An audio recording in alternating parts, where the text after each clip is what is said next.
Travel four tasty ഫുഡിൻ്റെ പുതിയൊരു വീഡിയോയിലേക്ക് എല്ലാവർക്കും സ്വാഗതം. ഇന്ന് നമ്മൾ ഉണ്ടാക്കാൻ പോകുന്നത് വളരെ ഈസി ആയിട്ടുള്ള ടേസ്റ്റി ആയിട്ടുള്ള അധികം ഇൻഗ്രീഡിയൻസിനൊന്നും ആവശ്യമില്ലാത്ത ഒരു ചിക്കൻ റെസിപ്പിയാണ്. അതെന്താണെന്ന് നമുക്ക് കാണാം. ഒരു 1.5 കിലോ ചിക്കൻ നമ്മളിവിടെ കഴുകി വൃത്തിയാക്കി എടുത്തിട്ടുണ്ട്. ഇതിലേക്ക് നമുക്ക് ആവശ്യത്തിനുള്ള മസാലപ്പൊടികൾ ചേർത്ത് കൊടുക്കാം. 1 ടീസ്പൂൺ മഞ്ഞൾപ്പൊടി, 1 table spoon Kashmiri chilli powder, 1 table spoon മല്ലിപ്പൊടി, ആവശ്യത്തിന് ഉപ്പ് എന്നിവ നമ്മളിതിലേക്ക് ചേർത്ത് കൊടുക്കുന്നുണ്ട്. അതിനുശേഷം അത് നമുക്ക് നന്നായിട്ട് മാരിനേറ്റ് ചെയ്ത് വയ്ക്കാം.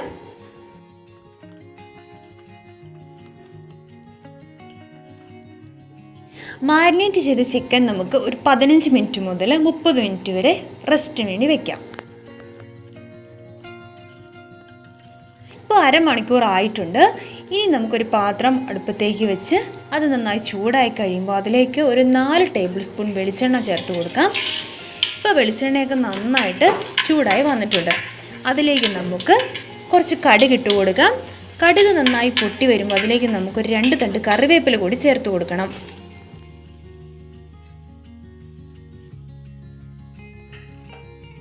ഇതിലേക്ക് നമുക്ക് മാരിനേറ്റ് ചെയ്ത് വെച്ചിരിക്കുന്ന ചിക്കൻ കൂടി ചേർത്ത് കൊടുക്കാം.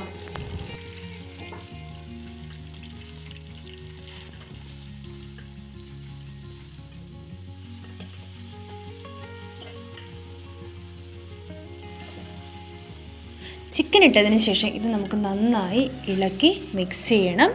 നമ്മളിതിലേക്ക് വെള്ളമൊന്നും ഒഴിക്കുന്നില്ല. ഈ ചിക്കൻ ചട്ടിയിൽ കിടന്ന് ആ ചിക്കനിൽ നിന്ന് ഇറങ്ങുന്ന വെള്ളവും ആ ഓയിലും മാത്രം മതി ചിക്കൻ കുക്കായി വരാനായിട്ട്. അതിനുവേണ്ടി നമുക്ക് ഇടയ്ക്കിടയ്ക്ക് ഇളക്കി കൊടുത്തും ഇടയ്ക്കിടയ്ക്ക് മൂടി വെച്ച് നമുക്ക് ആ ചിക്കൻ നല്ലതുപോലെ വേവിച്ച് ഒരു 1/4 ഭാഗം ഫ്രൈ ആവുന്നത് വരെ വേവിച്ചെടുക്കാം. നമ്മുടെ ഈ കറിയിലേക്ക് വേണ്ട ഏറ്റവും പ്രധാനപ്പെട്ട ഇൻഗ്രീഡിയൻ്റ് ആണ് നമ്മുടെ കൊച്ചുള്ളി. അത് നന്നായി ക്ലീൻ ചെയ്ത് നല്ല കഴുകി വൃത്തിയാക്കി എടുത്തിട്ടുണ്ട്. ഇനി ഈ കൊച്ചുള്ളി നമുക്ക് മിക്സിയുടെ ജാറിലേക്കിട്ട് ഒന്ന് ചെറുതായി ക്രഷ് ചെയ്തെടുക്കണം.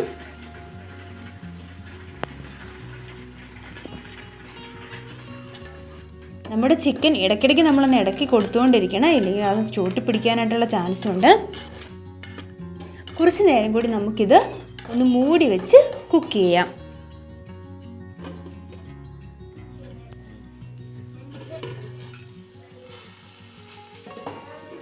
ഇപ്പോൾ ഒരു 10 മിനിറ്റ് കഴിഞ്ഞിട്ടുണ്ട്.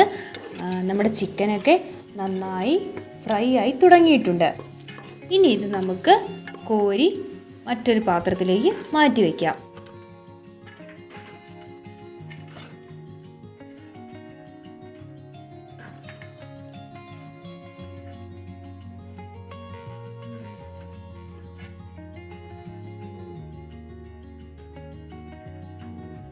നമ്മുടെ ചിക്കൻ ഫ്രൈ ചെയ്ത എണ്ണയിലേക്ക് തന്നെ നമുക്ക് കുറച്ച് എണ്ണ കൂടി ചേർത്ത് കൊടുക്കാം. ഇനി എണ്ണ നന്നായി ചൂടായി കഴിയുമ്പം അതിലേക്ക് നമുക്ക് ക്രഷ് ചെയ്ത് വെച്ചിരിക്കുന്ന ചെറിയ ഉള്ളി ചേർത്ത് കൊടുക്കാം. ചെറിയുള്ളിയോടൊപ്പം നമുക്ക് 1 തണ്ട് കറിവേപ്പില കൂടി ചേർത്ത് കൊടുക്കണം. ഇനി നമുക്കിത് നന്നായിട്ട് മിക്സ് ചെയ്യാം.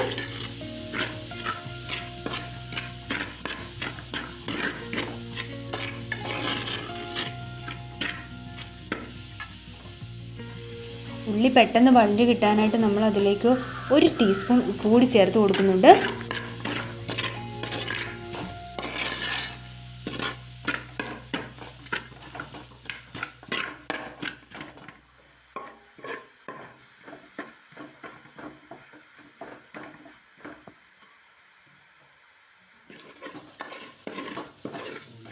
ഇപ്പോൾ നമ്മുടെ ഉള്ളിയെല്ലാം നന്നായി മൂത്ത് വന്ന് തുടങ്ങിയിട്ടുണ്ട്. ഈ സമയത്ത് നമുക്കിതിലേക്ക് ഒരു 1/2 ടേബിൾ സ്പൂൺ മുളക് പൊടി ചേർത്ത് കൊടുക്കാം. എരിവുള്ള മുളക് പൊടി വേണം ഇതിലേക്ക് ചേർക്കാനായിട്ട്. അത് നന്നായിട്ട് നമുക്ക് മൂപ്പിച്ചെടുക്കാം.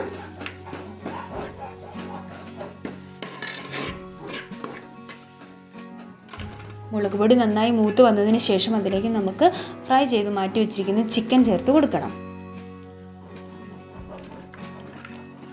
ചിക്കൻ ചേർത്തതിന് ശേഷം നമുക്ക് 2-3 മിനിറ്റ് അത് നന്നായിട്ട് ഇളക്കി മിക്സ് ചെയ്യണം.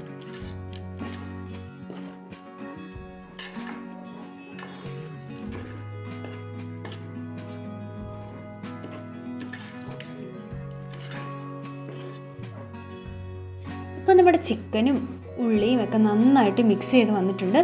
ഈ സമയത്ത് നമുക്ക് ഭയങ്കര ഡ്രൈ ഫ്രൈ ആയി പോവാതിരിക്കാനായിട്ട് നമുക്ക് ആ ചിക്കൻ മാരിനേറ്റ് ചെയ്ത സമയത്ത് സ്ക്യൂസായി വന്നിട്ടുള്ള ആ ഒരു വെള്ളം അതിലേക്ക് ഒഴിച്ചു കൊടുക്കാം. അതൊരു 1/2 ഗ്ലാസ്സിൽ താഴെ മാത്രമേ ഉള്ളൂ. അത് കഴിഞ്ഞ് നമുക്കത് നന്നായിട്ട് മിക്സ് ചെയ്ത് കൊടുക്കാം. ഇനി ഇതിലേക്ക് 1 തണ്ട് കറിവേപ്പില കൂടി ചേർത്ത് കൊടുത്ത് നമുക്ക് ഒന്ന് മൂടി വെച്ച് 2-3 മിനിറ്റ് കൂടി ഒന്ന് കുക്ക് ചെയ്യാം. അപ്പോൾ നമ്മുടെ ചിക്കനൊക്കെ നന്നായിട്ട് റെഡി ആയിട്ടുണ്ട്. നമുക്കൊന്നുകൂടി ഒന്ന് ഇളക്കിയെടുക്കാം.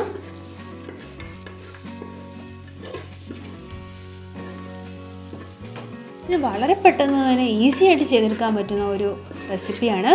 കുട്ടികൾക്കൊക്കെ വളരെ ഇഷ്ടമാകും. അധികം മസാലകളുടെ കുത്തുചൊവയോ ഒന്നും ഉണ്ടാവത്തില്ല. അപ്പോൾ എല്ലാവരും ഒന്ന് പ്രിപ്പയർ ചെയ്ത് നോക്കണം. ഇഷ്ടപ്പെട്ടെങ്കിൽ എല്ലാവരും കമൻറ്റ് ചെയ്യണം, ലൈക്ക് ചെയ്യണം, ഞങ്ങളുടെ ചാനൽ സബ്സ്ക്രൈബ് ചെയ്യണം. അപ്പോൾ മറ്റൊരു വീഡിയോ ആയിട്ട് നമുക്ക് വീണ്ടും കാണാം.